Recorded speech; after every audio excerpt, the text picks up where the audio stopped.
And now a message to the EU fans.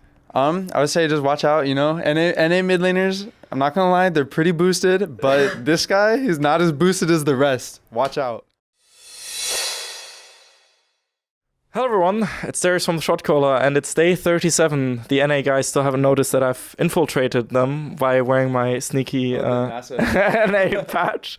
So, Damonte, can you tell me a bit about what you're gonna pick, like exactly pick and ban phase of Clutch Gaming, so I can leak it to Splice Gaming?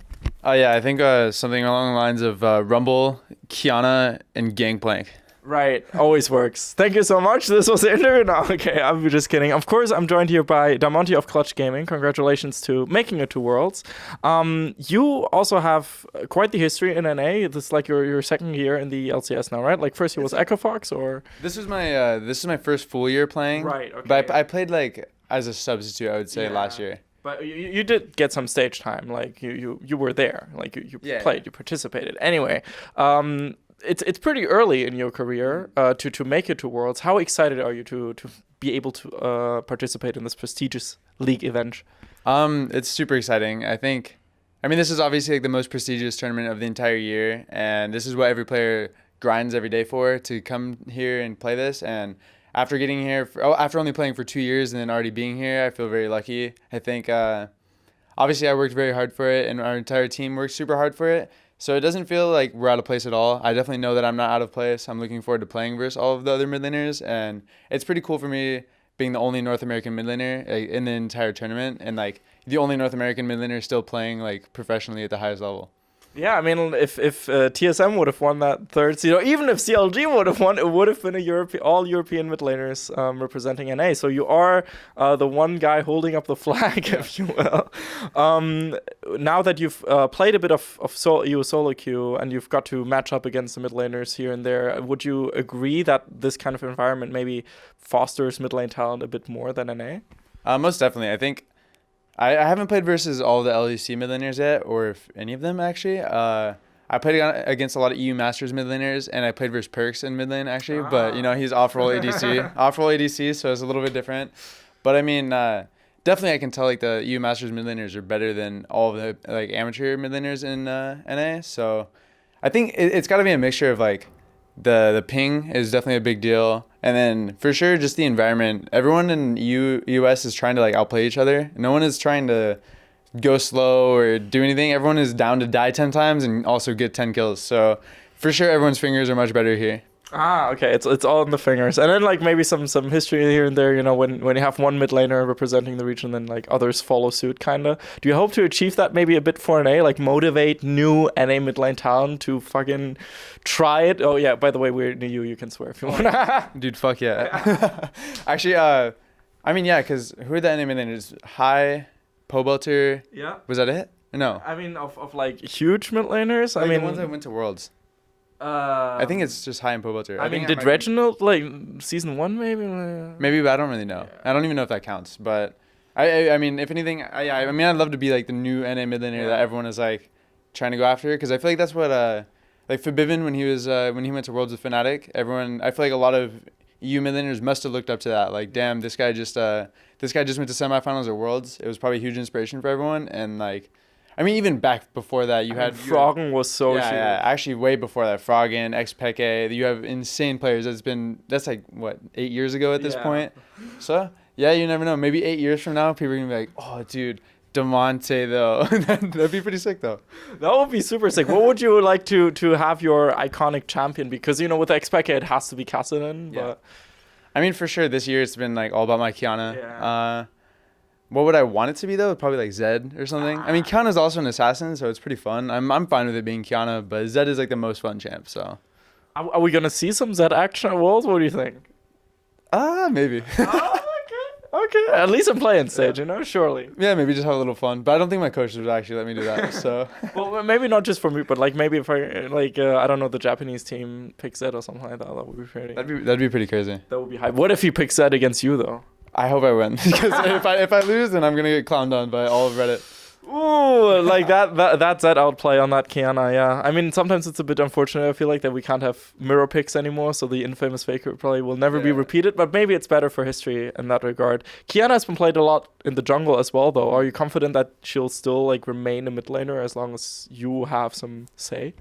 I mean, it's just going to depend on how the draft goes, honestly. Like, I feel like every team at this point has to be able to play it in mid or jungle, and if you can't, then you probably you shouldn't be a professional player maybe. So, but yeah, I mean, we'll see. I love playing in mid, so whenever it's not a worse matchup, then I'll do it.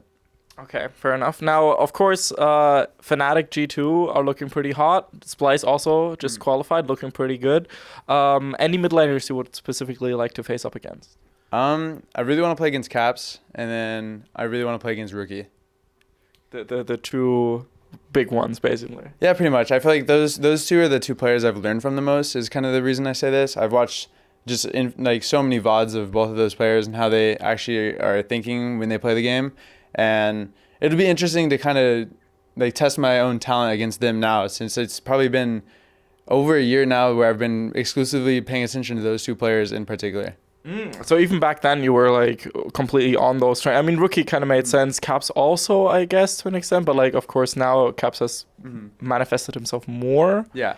Well, for those two players, I'd say I focus on them the most because they're probably the best laners of it's probably like Caps, Rookie, and I would say Chovy are like the best laners in the world right now.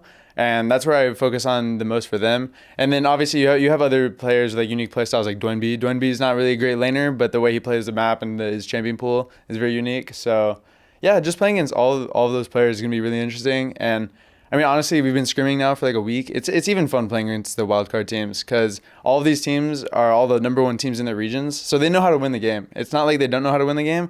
They just they know how to win their game in their own unique way. Right. Like that's why they were the best team in their region. So it's just interesting to see all these clashing playstyles like come against each other at like the international stage. It will be very exciting indeed. I mean, Japan really whipped out some amazing picks last year, I remember. I think there was a Vel'Koz in there at some point, so always happy to see. Unicorns will be at the tournament, so that will be something crazy going on. Have you guys played like any specific names you can give us, or like any hey this team was fun to play against? Like nothing leaky. I mean, yeah, we've been scrimming like I think the TCL team, the Royal Youth, Bandits? Royal Youth, they seem super good. I think they have a lot of talented players, and the other one that kind of stood out is if you know Shrimp, he plays for the Flamingo team, the Brazilian team. I played with Shrimp. I didn't play with Shrimp, but I played against Shrimp when he was in NA a bunch, and I mean he's an amazing player. So gotta look out for those teams for sure. Flamenco, I can feel that energy. Jesus Christ. I mean, BRTT, that's always a player you have to look up to. Okay, so we covered mid laners you want to face against. We covered some of the picks. What are your personal hopes for Clutch Gaming this tournament? I just spoke with Cody Sun, and he mentioned that, of course, he's not as like results focused, which I think is a healthy thing. What's your personal attitude towards such a big tournament and what you want to take away from it? For me, I feel like I'm taking it day by day right now. I think I haven't really thought about like, oh, if we don't make it out of group stages, then I'm going to be upset. I think for sure the only thing that I definitely will say is like, we for sure have to make it out of plans. I think it looks very bad for North America if we don't make it out of plans. And I mean, so far we're doing really well. We're playing well. All of us are pretty high rated in SoloQ. So definitely got to make it out of plans. If I'm really shooting for the stars, I would say I want to play a best of 5. I want to get to semifinals, something like that. I think if something like that happens, it would be a huge upset. You know, Clutch Gaming was this team who everyone thought was going to be just 9th place for the second split in a row, and then now they're at Worlds, and then they go to semifinals. That story would be pretty insane. That would be pretty insane. Would it just be a repeat of the Cloud9 story, kind of? True, actually, because they went, they were like 10th on. They were like 0-6. Like, yeah, they were even worse than us, actually. They made an insane run. But that kind of makes the story even like better unless you make finals. So basically, you have to make finals. Like anything below that is just true. If we make finals, then we're the best 3rd seed ever. Probably true. I mean, there's no debating there for sure. Besides that, wait, actually, you know what it would be? It would be IG 3rd seed versus NA or versus Clutch Gaming 3rd seed World Finals. Oh boy. No, it has to be at that point. It has to be like a wild card team with you guys. Oh, like, maybe, just Unicorns of Lovers, Clutch Gaming Worlds Finals. Let's go. Fucking all the franchising in EU was worthless. Let's get Unicorns back in and something like that. It's yeah, that would be crazy. Would be lovely. It'd be so funny. It would be hilarious. I would love it. Anything you would like to say to first the Clutch fans, and then we'll get the EU fans out of the way in a second. I mean, for the Clutch fans, just continue supporting us. The support has been absolutely absurd. All of this split, especially when we've like slowly been becoming Dignitas. That's been a big thing. And yeah, just keep it up, guys. We all love it on Twitter. It's like every day we all get stuff. So. And now a message to the EU fans. I would say just watch out. You know, NA mid laners. I'm not gonna lie, they're pretty boosted, but this guy is not as boosted as the rest. Watch out. Period. Hashtag Tanner time for the people that watched until the end. Thanks to you so much, Damonte. Make sure to follow him on Twitter, of course. And this was Darius from the Shotcaller. I see you guys with more Worlds content here from Berlin. See you guys then. Bye bye. Sweet. We'd especially like to thank Krzysztof Bujnowicz, Erich Althaus, Lukas Legal, Lazy Raven, and Adam Novosviat for your continuous and very special support, and of course all the people whose names you see scrolling past you right now. We have a lot of amazing projects, and of course Worlds 2019 in Europe coming up, so thank you so much for supporting us and enabling us to do our work. Thank you.